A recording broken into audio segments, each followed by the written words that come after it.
Beautiful people, আসসালামু আলাইকুম। আশা করছি সবাই অনেক অনেক অনেক ভালো আছেন। চলে এসেছি ঈদের জন্য নতুন একটি মেকআপ টিউটোরিয়াল নিয়ে। বরাবরের মতো আমি কার্ল করায় খুবই অপারগ। অ্যাকচুয়ালি আমার চুলগুলো এতই বড় যে কার্ল করতে গেলে নিজেরটা নিজে এটা একদমই ইম্পসিবল একটা ব্যাপার আমার জন্য। যাই হোক, এবারে চুলটা কার্ল করতে পারি নাই, সুতার মতো পেঁচায় পেঁচায় আছে। যাই হোক, আশা করছি তোমাদের এই মেকআপ লুকটা ভালো লাগবে। মেকআপ লুকটা দেখে তোমরা হতাশ হবে না। আই থিঙ্ক তোমাদের কাছে ভালো লাগবে। তো চলো দেরি না করে দেখিয়ে দিচ্ছি কিভাবে আমি আমার এই মেকআপ লুকটি কমপ্লিট করেছি। প্রথমে আমি আমার ফেসে ময়শ্চারাইজার অ্যাপ্লাই করে নিব। ময়শ্চারাইজার হিসেবে আমি এখন অ্যালোভেরার এই জেলটা অ্যাপ্লাই করে নিচ্ছি। ভাইপারের এই প্রাইমারটি এখন আমি আমার ফেসে অ্যাপ্লাই করে নিচ্ছি। আমি আমার চোখের মেকআপটি আগে করতে পছন্দ করি সবসময়। সো অ্যাজ ইউজুয়াল আমি আজকে আমার চোখের মেকআপটি আগে করব। তো এখন আমি MacLeod এই কনসিলারটি আমার চোখে অ্যাপ্লাই করে নিব। তো এর শেড হচ্ছে কি ক্রিমি বেজ। একটি ব্রাশ দিয়ে এখন আমি কনসিলারটিকে ব্লেন্ড করে নিচ্ছি। আমি সবসময় বিউটি ব্লেন্ডার দিয়ে ব্লেন্ড করতে খুবই পছন্দ করি, কারণ বিউটি ব্লেন্ডার দিয়ে ব্লেন্ড করলে হয় কি দেখা যায় যে মেকআপটা অনেক ফ্ললেস হয়, স্মুথ হয়। আমি আজকে আমার আই মেকআপের জন্য বিউটি প্লাসের কালার ফিউশন প্যালেটটা ইউজ করব। আমি এখন এই ম্যাজেন্টা টাইপের শেডটিকে আমার চোখে ট্রানজিশন শেড হিসেবে অ্যাপ্লাই করে নিব।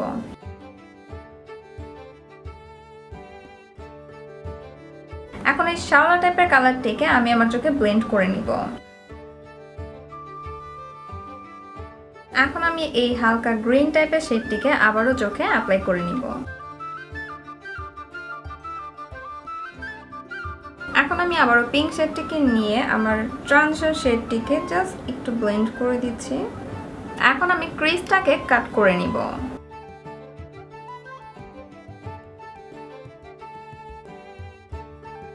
আমি এখন এই শিমার শেডটিকে আমার লিডে অ্যাপ্লাই করে নিচ্ছি। এটা হচ্ছে অনেকটা টিয়া টিয়া টাইপের একটি শেড।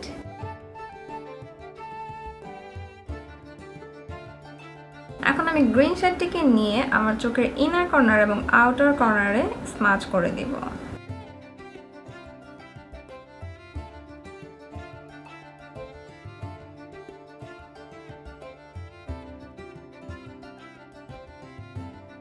এখন আমি খুবই চিকন করে একটু আইলাইনার অ্যাপ্লাই করে নিচ্ছি।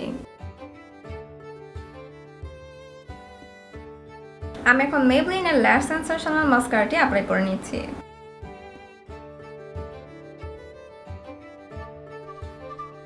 চোখের বাকি অংশের মেকআপটা আমি পরে করব। এখন আমি চলে যাব আমার ফেসে মেকআপে। সো MacLeod অরেঞ্জ কারেক্টার এবং ব্রোঞ্জি বেস এই দুটি শেডটিকে মিক্স করে আমি আমার যে স্পটের এরিয়াগুলো আছে সেখানটাতে অ্যাপ্লাই করে নিচ্ছি।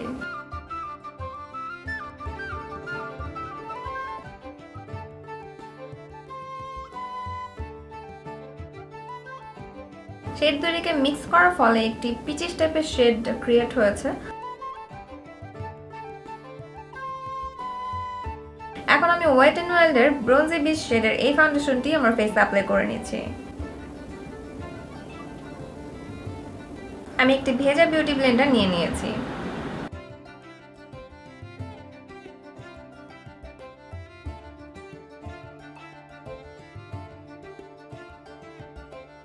এখন আমি MacLeod এই কনসিলারটি আমার ফেসে অ্যাপ্লাই করে নিব এবং এটা পাশাপাশি হাইলাইটারেরও কাজ করবে। সেম বিউটি ব্লেন্ডারটি দিয়ে আমি কনসিলারটিকে ব্লেন্ড করে নিচ্ছি।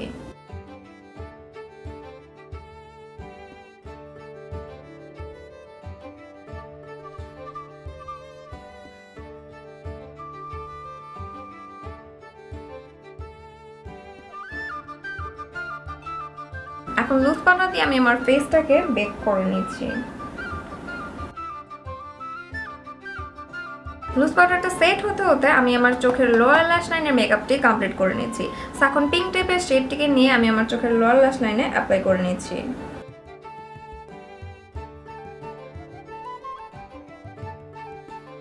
এখন আমি গ্রিন টাইপের শেডটিকে আবারও চোখের লোয়ার ল্যাশ লাইনে অ্যাপ্লাই করে নিচ্ছি। এখন আমি পাউডারটাকে ডাস্ট অফ করে নিচ্ছি। এখন আমি যে ক্যাটের 104 নাম্বার শেডের এই কম্প্যাক্ট পাউডারটি অ্যাপ্লাই করে নিচ্ছি আমার ফুল ফেসে। আর কম্প্যাক্ট পাউডারটা অলরেডি মাঝখানেরটুকু ভ্যানিশ হয়ে গিয়েছে, সমস্যা নেই, এটা আমার অলরেডি আরও একটা পারচেস করা আছে। কারণ এটা আসলে আমার এত পছন্দ, এত যে দেখা যায় যে আমি দুইটা একসাথে কিনি।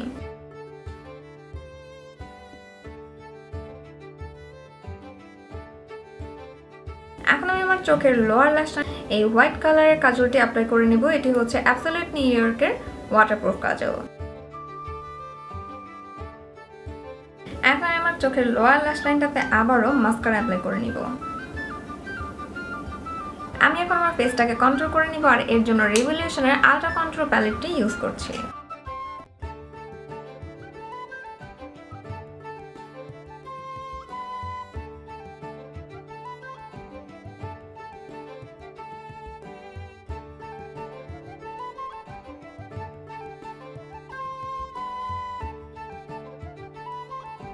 এখন আমি রেভলিউশনের সুগার এন্ড স্পাইস প্যালেটটি দিয়ে আমার ফেসে ব্লাশ অন অ্যাপ্লাই করে নিচ্ছি।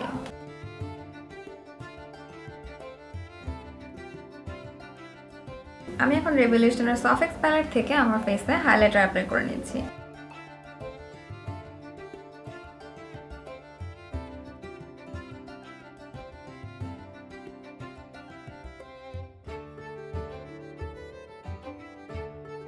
এখন আমি লিপস্টিক অ্যাপ্লাই করে নিব। অ্যাবসলিউট নিউ ইয়র্কের পিওনি শেডের এই লিপস্টিকটি আমি অ্যাপ্লাই করছি। এটা হচ্ছে গিয়ে অনেকটা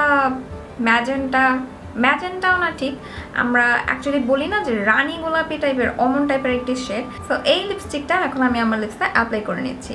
ঈদের মেকআপ বলে কথা, দ্যাটস ওয়াই একটু ডিপ টাইপের লিপস্টিক না পরলেই না। এই হচ্ছে আজকের ফাইনাল মেকআপ লুক। আশা করছি আপনাদের কাছে ভালো লেগেছে। ভালো লেগে থাকলে কিন্তু ভিডিওটিতে লাইক দিতে ভুলবেন না। সবাইকে অনুরোধ করব বাসায় থাকার জন্য এবং সুস্থ সুন্দর নিরাপদে থাকার জন্য, এবং ঈদটি অনেক অনেক অনেক বেশি ভালো কাটুক। সবাইকে জানাচ্ছি অগ্রিম ঈদ মোবারক এবং ঈদের শুভেচ্ছা জানাতে জানাতে আজকের মতো আমি এখানেই আমার ভিডিওটি শেষ করছি।